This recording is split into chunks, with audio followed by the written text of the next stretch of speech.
Hello, good morning students.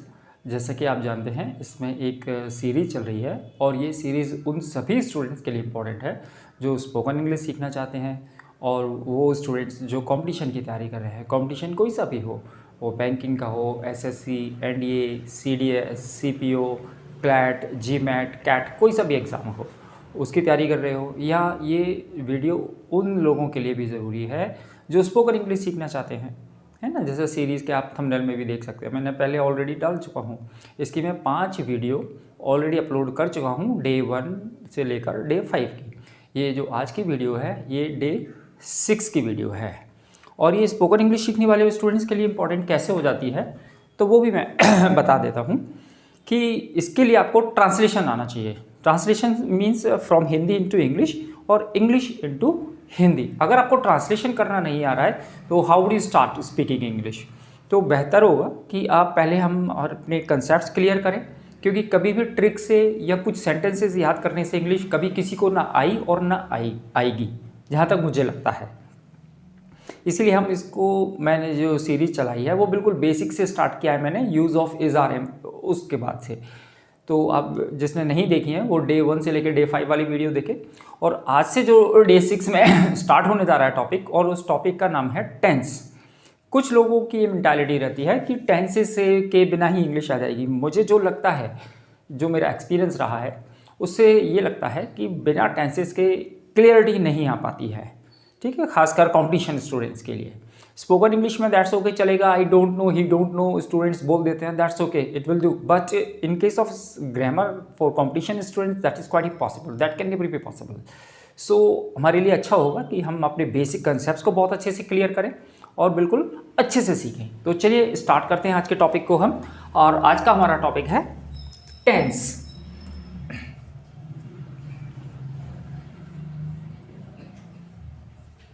Tense को start करते हैं। अब देखिए, ये चीज़ें सभी जानते हैं कि टेंस 3 प्रकार के होते हैं, प्रेजेंट, पास्ट, फ्यूचर। जनरली मैं एक और बात बता दूं कि टेंसेस 2 ही होते हैं, प्रेजेंट और पास्ट। फ्यूचर को जो बताने वाला होता है वो तो एक्चुअल में टाइम होता है, फ्यूचर टेंस कोई होता ही नहीं है, क्योंकि भविष्य के बारे में प्रेडिक्शन करना that is quite impossible for everyone. तो लेकिन जो है हम शुरू से पढ़ते आए हैं, मैं उसमें कुछ आपकी मिसअंडरस्टैंडिंग क्रिएट नहीं करूँगा। तो वो जो है हम पढ़ते आए हैं बचपन से, हम उसी को आगे करते हैं। टेंसेस 3 प्रकार के होते हैं भाई, है ना, ये आप सबको मालूम है। प्रेजेंट, पास्ट एंड फ्यूचर, ये 3 प्रकार के होते हैं, प्रेजेंट, पास्ट, फ्यूचर। आज की क्लास थोड़ी सी डिस्टर्ब होगी, सॉरी फॉर दैट, है ना, क्योंकि वो लाइट नहीं है, इस वजह से ऐसा चल ओपन नहीं है सब। प्रेजेंट, पास्ट, फ्यूचर 3 होते हैं। अब इन तीनों के भी हमारे 4 पार्ट होते हैं। कौन कौन से होते हैं वो मैं यहां लिख देता हूं। Indefinite, first, second continuous, third one is perfect and fourth one is perfect continuous. Short में लिख दिया मैंने, कॉन्टिन्यूस की स्पेलिंग ऊपर से नोट कर लिया, ठीक है। ये चारों होते हैं। फिर इन चारों के भी, इन चारों को आप इसके साथ ऐड कर दीजिए, इन्हीं चारों को आप इसके साथ ऐड कर दीजिए और इन्हीं चारों को आप फ्यूचर के साथ कनेक्ट कर दीजिए, तो ये आपके 12 हो जाएंगे, ठीक है। फिर जैसे कि स्टार्ट होता है पहला, प्रेजेंट इंडेफिनिट, तो ये भी 4 में कन्वर्ट होगा। हर टेंसेस 4 में कन्वर्ट होगा। कौन कौन से? एक सेंटेंस 4 तरह से बनता है, affirmative, negative, interrogative first and interrogative second, ठीक है। अब ये प्रेजेंट, पास्ट, फ्यूचर इतना सब जानते हैं, मैं एक बस थोड़ा सा बता देता हूं, लगभग सभी जानते हैं। फिर भी प्रेजेंट जो चल रहा है, पास्ट जो पास्ट हो गया, बीत गया, और फ्यूचर मीन्स आगे आने वाला, उसके बारे में बात करना, ठीक है। तो चलिए हम स्टार्ट करते हैं सबसे पहले हमारे प्रेजेंट इंडेफिनिट टेंस से। प्रेजेंट इंडेफिनिट टेंस एक बहुत इंपॉर्टेंट टेंस होता है बच्चों, ध्यान से समझ लेना इसको। इसको स्टूडेंट बहुत लाइटली लेते हैं, लेकिन ये इतना लाइटली नहीं होता है, इसको आप बहुत अच्छे से समझें। जैसे ऊपर हेडिंग डालें प्रेजेंट इंडेफिनिट। अब वही मैंने आपको बताया, एक सेंटेंस 4 तरह से बनता है, तो वो स्ट्रक्चर लिख लिया हम पहले। सब्जेक्ट रहेगा, फिर वर्ब की फर्स्ट फॉर्म रहेगी, फिर एस और ईएस रहेगा, एंड देन ऑब्जेक्ट रहेगा। ये एफर्मेटिव के लिए हो गया फॉर्मेट। नेगेटिव अगर फॉर्मेट होगा, सेंटेंस होगा, तो उसका फॉर्मेट कुछ इस तरह से होगा, do oblique does plus not plus verb की first form then object. Interrogative first जो होगा वो डू और डज से स्टार्ट होगा, हेल्पिंग वर्ब पहले आ जाएगा, फिर सब्जेक्ट, और अगर उसमें नॉट दिया हुआ है तो सब्जेक्ट के बाद नॉट, फिर वर्ब की फर्स्ट फॉर्म, फिर ऑब्जेक्ट, देन क्वेश्चन मार्क। और इंटेरोगेटिव सेकंड है अगर, तो पहले क्वेश्चंस वर्ड आ जाएगा और फिर पूरा का पूरा यही थर्ड वाला स्ट्रक्चर। ठीक है। अब पहचान जो रहती है इसकी, हिंदी के सेंटेंस में ता है आता है, जनरली आप सबने इसी तरह से पढ़ा होगा, राइट। ता है, ती है। अब इसको समझ लीजिए, मैं ये नहीं कह रहा हूँ कि आप में से जितने भी बैठे हुए हो लगभग पूरी क्लास ने ही ऐसे ही पढ़ा होगा, हो सकता है कि किसी ने दूसरी तरीके से पढ़ा हो। जो स्टूडेंट्स हिंदी मीडियम के होते हैं जनरली वो इसी तरह से पढ़ते हैं। प्रेजेंट इंडेफिनिट वो टेंस होता है, कई बुक में भी दिया रहता है कि ऐसे वाक्य जिसके हिंदी के सेंटेंस में लास्ट में ता है, ती है, ते है, ताहू होता है, वो प्रेजेंट इंडेफिनिट होता है। तो मैं आपको बता दूं बच्चों, प्रेजेंट इंडेफिनिट जो ये तरीका है ना वो बिल्कुल गलत होता है ना। ऐसा पढ़ा है किसी ने? ठीक है, बहुत बढ़िया। चलिए तो मैं एक सेंटेंस पूछता हूं आपसे। जैसे मैंने कहा शेर खतरनाक जानवर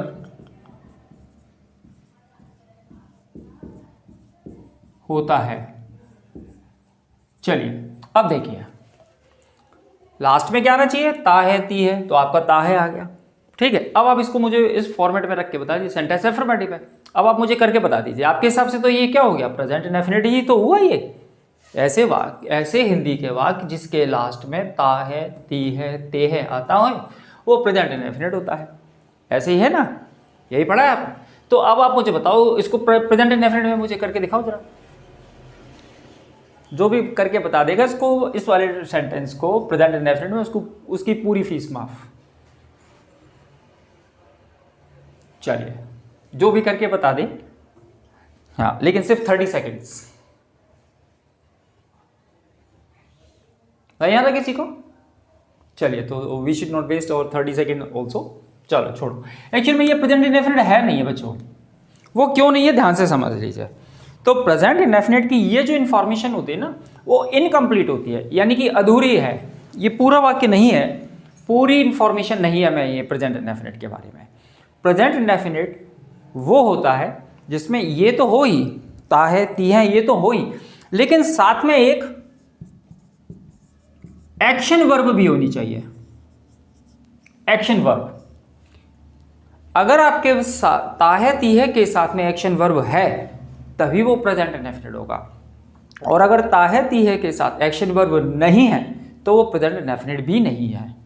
आ रही बात समझ में? अब आती है बात यहाँ पे कि सर ये प्रेजेंट एक्शन वर्ब क्या होता है। I think some of you might have this problem कि सर ये एक्शन प्रॉब्लम क्या एक्शन वर्ब क्या होती है, तो वो बता देते हैं। एक्शन का हिंदी मतलब होता है काम। जो एक्शन यानी कि काम को बताती है, किसी सेंटेंस में काम का होना पाया जाता है, जो काम का होना बताती है उसे बोलते हैं एक्शन वर्ब। एक्शन को शो करती है। समझ में आ रहा है? ऐसे भी समझ में नहीं आ रहा तो ऐसा समझ लो आप। ऐसी जिसके फर्स्ट, सेकंड, थर्ड फॉर्म होते हैं वो एक्शन वर्ब होती है। मेन वर्ब भी कह सकते हैं आप उन्हें। First form, second form, third form, जैसे go, went, gone, write, wrote, written, play, played, played, come, came, come, ये सब एक्शन वर्ब है। जब भी सेंटेंस में ये वर्ब होंगी तो समझ लेना वहां पर कोई एक्शन हो रहा होगा। ठीक है।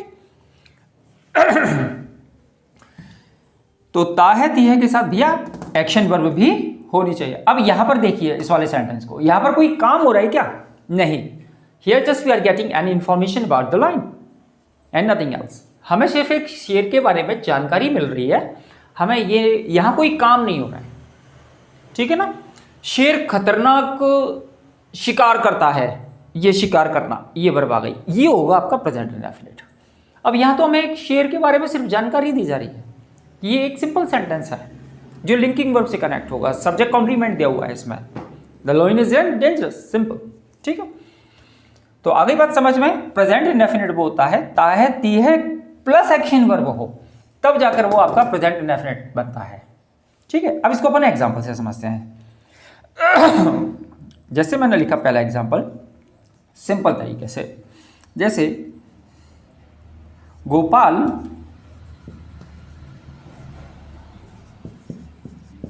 रोज यहां आता है।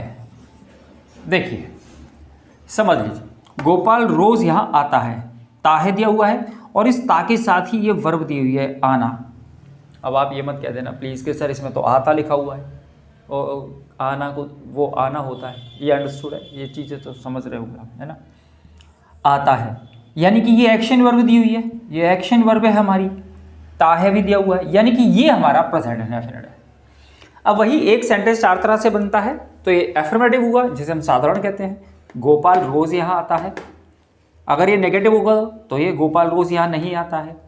ठीक है, क्या होगा, क्या गोपाल रोज यहाँ आता है, और फोर्थ में क्वेश्चन पर लगा दो गोपाल रोज यहाँ क्यों आता है। एक एक करके सीखते हैं हम। सबसे पहले फर्स्ट वाला, गोपाल रोज यहाँ आता है, तो उसको ट्रांसलेट करें। सबसे पहले तो पहली स्टेप है, हो, हूँ, जो भी हो उसकी इंग्लिश नहीं बनेगी। सबसे पहले हमें क्या चाहिए, सब्जेक्ट। सब्जेक्ट क्या है इसमें, सब्जेक्ट निकालने के लिए भी मैंने आपको 2 तरीके बताए थे, कौन और किसने, है ना। गोपाल रोज यहाँ आता है, रोज यहाँ कौन आता है, गोपाल। जवाब क्या मिला आपको, गोपाल। तो गोपाल हमारा सब्जेक्ट हो गया। ठीक है, गोपाल। ठीक है, उसके बाद है वर्ब। वर्ब की फर्स्ट फॉर्म, वर्ब कहाँ दी होगी, लास्ट में, जो ता के साथ में लगी होगी वर्ब, आना, तो हो गया कम। ठीक है, अब रुक जाओ, बस यहाँ 2 चीज़ें हो गई। अब इस थर्ड वाली चीज़ को समझ लो अच्छे से, इसमें स्टूडेंट्स अक्सर गलतियाँ करते हैं। ये जो एस और एस वाली फॉर्म है ना बच्चों, इसको 2 तरीके से समझा रहा हूँ मैं, है ना। पहला तरीके से समझें इसको आप, ये जो एस और एस वाली फॉर्म है वो जब सब्जेक्ट हमारा सिंगुलर होता है, सब्जेक्ट सिंगुलर होता है, तो वर्ब की फर्स्ट फॉर्म में एस या ईएस लग जाता है। ये एस कब लगता है, ईएस कब लगता है, ये मैं अभी आपको बताता हूँ, लिख देता हूँ। पहले इतना समझ लीजिएगा आप लोग कि एस और ईएस वर्ब में लगते हैं। कब लगते हैं, जब सब्जेक्ट हमारा सिंगुलर होता है। सिंगुलर मतलब जब सब्जेक्ट यहाँ पर ही, शी, इट, किसी एक का नाम हो, जैसे कि दिया हुआ है गोपाल। ठीक है, जब ये सिंगुलर होगा तो वर्ब की फर्स्ट फॉर्म में यानी कि इसमें एस या ईएस लग जाता है। ठीक है, एस और ईएस अभी बता रहा हूँ कब लगता है, उसके बाद में ऑब्जेक्ट आता है। ठीक है, गोपाल ये हो गया। अब गोपाल कैसा है, सिंगुलर है, तो सिंगुलर। अब पहले ये बता देता हूँ एस कब लगता है और ईएस कब लगता है। तो जिस वर्ब के लास्ट में ये वर्ड होते हैं, O, C H, S H, X, double S, उसके साथ में हम ईएस लगाते हैं। ठीक है, जिस वर्ब के लास्ट में ये वर्ड हो, जैसे जी ओ, गो, कैच का देखें, कैच, ये सी एच आया तो इसमें भी हम ईएस लगाएंगे, इसमें भी ईएस लगाएंगे। ये एस एच का आप देख लें, जैसे कि फिनिश है ना, तो इसमें भी फिनिशेस हो जाएगा। इसमें फिक्स, एक्स है इसमें लास्ट में, तो देख लीजिए सारे वर्ड, है ना। और इसमें हैरिस ले लें, ये डबल एस आ रहा है तो हैरिसिस हो जाएगा, हैरिस है नहीं परेशान कर। ठीक है, आ गई ये चीज़ समझ में। तो ऐसी वर्ब जिसके लास्ट में ये वर्ड होते हैं उसमें हम ईएस लगाते हैं, बाकी सब में हम एस लगाते हैं। ठीक है, लेकिन ये एस और ईएस लगाते कब है, जब ये सिंगुलर होता है। तो एक तरीका तो ये हो गया, है ना। मैंने अभी आपसे कहा था मैं 2 तरीके से बताता हूँ। एक तरीका तो ये हो गया, जब सब्जेक्ट सिंगुलर हो तो वर्ब की फर्स्ट फॉर्म में एस और ईएस लगा देते हैं। एस कब लगाते हैं, ईएस कब लगाते हैं, वो भी बता दिया मैंने आपको। दूसरा तरीका बच्चों एक और होता है। इंग्लिश का एक छोटा सा नियम है, अगर सब्जेक्ट आपका सिंगुलर है, सब्जेक्ट आपका सिंगुलर है तो वर्ब भी सिंगुलर होगी, और सब्जेक्ट अगर आपका प्लूरल है तो वर्ब भी प्लूरल की होगी। ठीक है, छोटी सी बात है, singular subject singular verb, plural subject plural verb. अब इस तरह जाइए, ये जो वर्ब की फर्स्ट फॉर्म होती है ना, वर्ब की फर्स्ट फॉर्म कोई सा भी हो, वर्ब की फर्स्ट फॉर्म हो, वो हमेशा प्लूरल होती है। जब हम उसमें एस और ईएस लगा देते हैं तब वो जाकर सिंगुलर बन जाती है। इस तरह से जैसे ये अभी क्या लिखा है, कम लिखा हुआ है, तो ये कौन सी फॉर्म है, वर्ब की फर्स्ट फॉर्म है। और वर्ब की फर्स्ट फॉर्म कैसी होती है, वर्ब की जो फर्स्ट फॉर्म होती है ना वो प्लूरल होती है, ठीक है। लेकिन जब वर्ब की फर्स्ट फॉर्म में हम एस या ईएस लगा देते हैं तो वो सिंगुलर बन जाती है, ठीक है। अब इधर आ जाइए, गोपाल हमारा कैसा सब्जेक्ट है, सिंगुलर है, सिंगुलर सब्जेक्ट है ना ये तो, और ये वर्ब की फर्स्ट फॉर्म है, ये प्लूरल हो रहा है, वर्ब की फर्स्ट फॉर्म प्लूरल होती है तो ये प्लूरल हो रहा है, तो इसको हमें सिंगुलर बनाना है क्योंकि सिंगुलर सब्जेक्ट के साथ सिंगुलर वर्ब लगती है। तो सिंगुलर बनाने के लिए इसको हम एस लगा देंगे। अब इसमें एस क्यों लगा रहे हैं, दो तरीके हैं, क्योंकि ई तो उसमें ऑलरेडी लगा हुआ है और ई किसी के लास्ट में होता नहीं है, इसलिए हम एस लगा रहे हैं।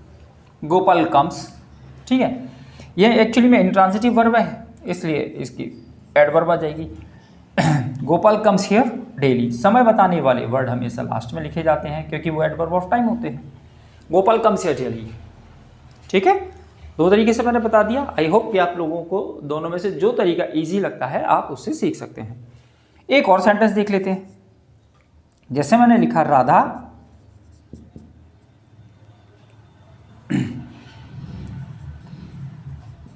रोज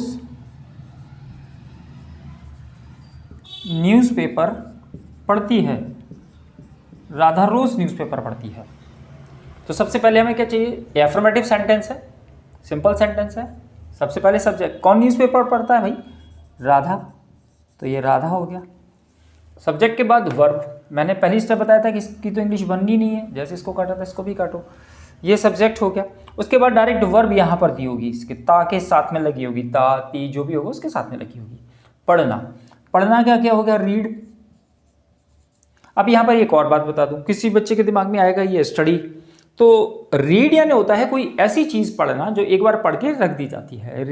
नॉवेल है, मैगजीन है, न्यूज़पेपर है ना। ऐसा तो है नहीं कि न्यूज़पेपर को अगले दिन आपका एग्जाम है और आप न्यूज़पेपर याद करने में लगे हुए हैं, है ना।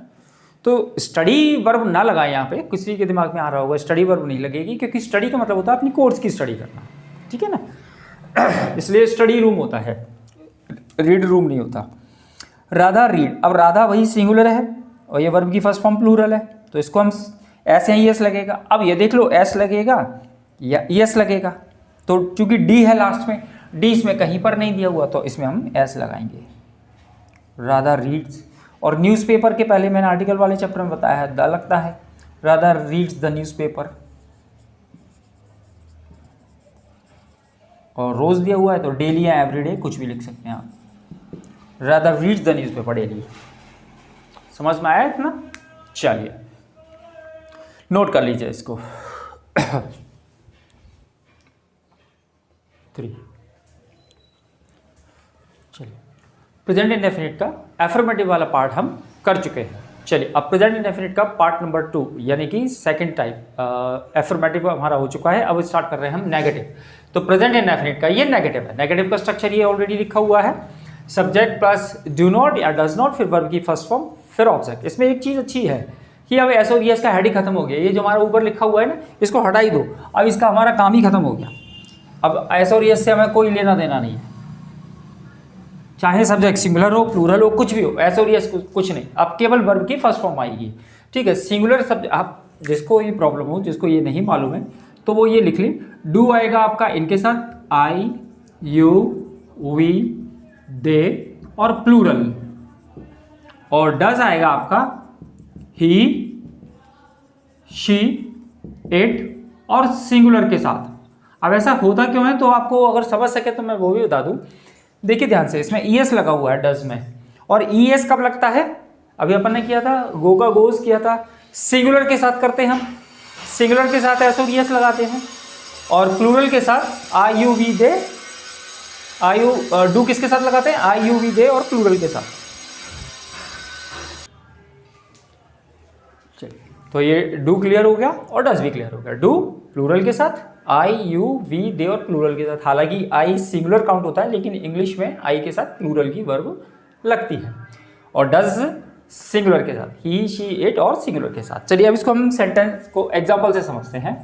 जैसे मैंने लिखा, मैं साइंस नहीं पढ़ाता हूँ, मैं साइंस नहीं पढ़ाता हूँ। देखो मैं एक और बात बता दूँ कि इंग्लिश इतनी इजी नहीं आती है एग्जाम में, कोई सा भी एग्जाम हो उसमें इंग्लिश इतनी इजी नहीं आती कि सर आप तो बहुत छोटे एग्जाम्पल करा रहे हैं, क्योंकि अभी हम इनिशियल स्टेज पर है, अभी हम सीख रहे हैं।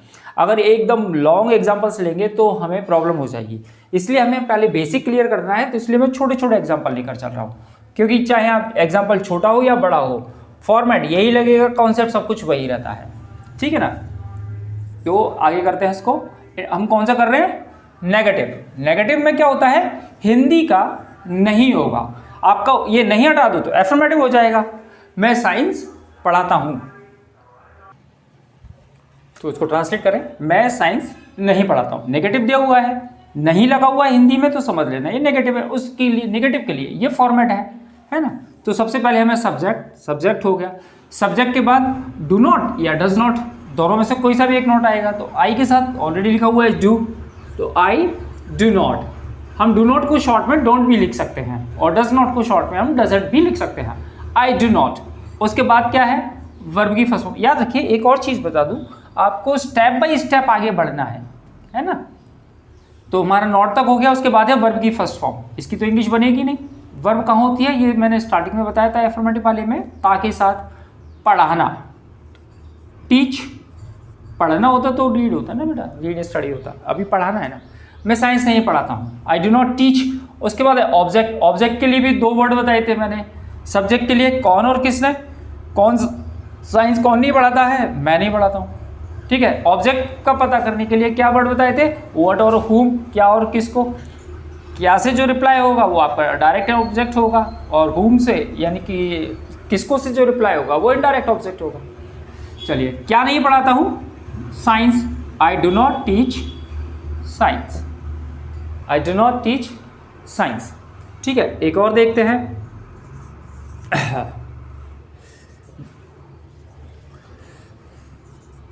यह बस आगरा नहीं जाती है। अब इसको देखें आप, इसमें भी एक्शन वर्ब दी हुई है, यानी प्रेजेंट इंडेफिनिट है। पहली स्टेप, इसकी इंग्लिश बनेगी नहीं। सबसे पहले क्या लाना है हमें, सब्जेक्ट। सब्जेक्ट क्या है इसमें, बताएगा कोई कि इसमें सब्जेक्ट क्या है, यह है या बस है या आगरा है, तीनों में से कौन सा वर्ड आपका सब्जेक्ट है। वेरी गुड, दिस है ना, यह है। और इसके अलावा डायरेक्ट फिर आ जाएगा डू नॉट, डज नॉट, जो भी होगा वो आ जाएगा, है ना। फिर ये बस कहाँ चली जाएगी, तो ध्यान से समझिए। पहली बात मैंने आपको बताया ना, सब्जेक्ट कौन नहीं जाती है आगरा, बस। अब ये बता दो मुझे, यहां पर हम कौन सी बस की बात कर रहे हैं, यानी कि हम यह बस, यानी कि उस वक्त हम वहां खड़े हुए हैं, तो हम इस बस की बात कर रहे हैं, यह बस। तो ये पूरा एक ही वर्ड तो है बेटा, यह वर्ड इस बस के लिए ही तो यूज हो रहा है, यानी कि ये इसका डिटरमिनर है, ठीक है ना। दिस बस, अगर ये होता ये बसें आगरा नहीं जाती, प्लूरल होता तो दिस का प्लूरल दीज होता और बस का प्लूरल बसेस हो जाता। अभी सिंगुलर है तो दिस बस, अब सिंगुलर है तो वही एस और यस वाला डज नॉट, ठीक है। आगे है जाती है, गो। अब इसमें कोई बताएगा इसमें एस लगेगा या ई एस लगेगा, वेरी गुड, ई एस लगेगा इसमें, शाबाश। अब आप ये देखो जरा, ये क्या लिखा है, वर्ब की फर्स्ट फॉर्म। मैंने अभी आपको स्टार्टिंग में बताया था, सब्जेक्ट चाहे सिंगुलर हो या प्लूरल हो, कुछ भी हो, आपको सिर्फ नेगेटिव इंटेरोगेटिव केसेस में, negative, interrogative first, interrogative second, तीनों ही केसेस में आपको सिर्फ वर्ब की फर्स्ट फॉर्म लिखनी है। एस और यस का चक्कर होता है केवल एफर्मेटिव में, वो भी सिंगुलर के साथ, ठीक है। तो ये नेगेटिव है, नॉट लगा हुआ है। तो this bus does not go to Agra, ठीक है। गो के बाद टू कब आता है, जब उस डेस्टिनेशन का नाम दिया होता है, ठीक है ना, यानी एडवर्ब ऑफ प्लेस दिया होता है तब। आ गया समझ में, सिंपल सा तरीका है ये आपके नेगेटिव हो गया। अब आ जाओ इंटेरोगेटिव में। इंटेरोगेटिव जैसा कि नाम से ही पता चल रहा है, इंटेरोगेटिव यानी कि प्रश्नवाचक, प्रश्न किए जाते हैं। इंटेरोगेटिव दो प्रकार का होता है, एक तो क्या से स्टार्ट होता है ना, जिसका जवाब हमेशा हाँ या ना होता है। जैसे मैंने पूछा क्या आप रोज़ कॉलेज जाते हैं, क्या मैं आपकी हेल्प करता हूँ, इस तरह हाँ या ना, इस तरह के ही जवाब होते हैं, तो इनको बोलते हैं इंटरोगेटिव फर्स्ट। और ये हमेशा हिंदी में क्या से स्टार्ट होते हैं। तो बस इसमें इतना करना होता है, ये डू और डज को यहाँ से उठाकर, ये सब्जेक्ट और डू और डज एक दूसरे की जगह आ जाते हैं, बस ऐसे कर लीजिए, यहीं की कर देता हूँ मैं। ये डू और डज सब्जेक्ट वाली जगह पर आ गए और डू और डज वाली जगह पर सब्जेक्ट चला गया। बस अब इसको याद रखना, ये नेगेटिव को आपको ब्रैकेट में कर देना है और यहाँ पर आप नेगेटिव की जगह इंटरोगेटिव फर्स्ट लिख लें। इंटरोगेटिव फर्स्ट, इंटरोगेटिव फर्स्ट हमेशा बच्चों पूरी इंग्लिश में ध्यान रखना, हम जितने भी टेंसेस सीखेंगे, जितनी भी इंग्लिश सीखेंगे, इंटरोगेटिव फर्स्ट हमेशा हिंदी में क्या से स्टार्ट होगा। जैसे आप इसी में क्या लगा दो, क्या मैं साइंस नहीं पढ़ाता हूँ, या नहीं लिखो या मत लिखो, एक ही बात है। क्या यह बस आगरा जाती है, तो आपको इसमें क्या करना है, सिर्फ हेल्पिंग वर्ब को पहले लिखना है, ठीक है ना। जैसे मैं आपको करके दिखाता हूँ, हिंदी में ये हमेशा क्या से ही स्टार्ट होगा, क्या आप उसको परेशान करते हो, क्या आप उसको परेशान करते हो। तो पहली बात, ये भी इंटरोगेटिव है, इंटरोगेटिव मतलब प्रश्नवाचक, प्रश्न किया जा रहा है, और इंटरोगेटिव फर्स्ट का आंसर हमेशा हाँ या ना होता है। क्या आप उसको परेशान करते हो, नहीं, क्या आप उसको परेशान करते हो, हाँ, हाँ या ना में ही आंसर होते हैं। तो पहली स्टेप, अभी अपन क्या कर रहे थे, इसको हटा रहे थे, अब साथ में हम इसको भी हटा देंगे, इन दोनों की इंग्लिश नहीं बनेगी। तो जो वाक्य क्या से स्टार्ट होते हैं उसके लिए हम इंग्लिश में कैसे स्टार्ट करते हैं, प्रेजेंट इंडेफिनिट में डू या डज से। अब ये बात यहाँ पे पता कैसे चलेगा, डू आएगा डज, तो इसके लिए हम सब्जेक्ट को देखेंगे। सब्जेक्ट अगर ये हैं तो डू, सब्जेक्ट अगर ये हैं तो डज। सब्जेक्ट क्या है इसमें, अभी यू है, तो यू के साथ क्या आएगा, डू, डू यू, ठीक है। क्या आप उसको परेशान, ये हो गया डू यू। उसके बाद है नॉट, नॉट ब्रैकेट में इसीलिए लिखा हुआ है क्योंकि वो कभी नॉट आता है कभी नहीं आता। जैसे इसमें अभी नहीं लिखा हुआ, तो हम भी नॉट को स्किप कर देंगे, नहीं लिखेंगे, ठीक है। क्या आप उसको परेशान नहीं करते हो, ऐसा होता तो हम यहाँ पे नॉट लिख देते, ठीक है। तो नॉट आ भी सकता है, नहीं भी आ सकता, अभी करेंगे उसका भी। क्या आप उसको परेशान करते हो, डू यू टीज हिम। अब ये उसको, अगर ये लड़का है तो हिम, लड़की है तो हर, ठीक है, ऐसे हो गया। क्या आप उसको परेशान करते हो, डू यू टीज हिम। एक और देख लेते हैं जो नेगेटिव इंटरोगेटिव दोनों का होगा, क्या मैं आपको नहीं जानता हूं, क्या मैं आपको नहीं जानता हूं। क्या और है, हो, हूं, इसकी इंग्लिश नहीं बनना, हेल्पिंग वर्ब पहले आ जाएगी। तो आई है, आई के साथ क्या आएगा, लिखा हुआ है डू, डू आई। अब देखिए इसमें नॉट दिया हुआ है तो नॉट, डू आई नॉट, फिर है वर्ब नो यू। अब इसमें एक चीज़ और बता देता हूँ मैं आपको, do I not know you, या तो आप इसको इस तरह से लिख लो, do I not know you. एक बात ध्यान से सुने सभी लोग, या फिर आप इसको ऐसे भी कर सकते हैं, इस नॉट को इस डू के साथ में मिक्स करके लिख सकते हैं, लेकिन उसकी शॉर्ट फॉर्म में। डू नॉट नहीं लिखेंगे आप यहाँ पे, डू नॉट आई, ये गलत हो जाएगा। लेकिन अगर आपने नॉट और डू को मिलाकर यहाँ लिख दिया, don't I know you, that's correct.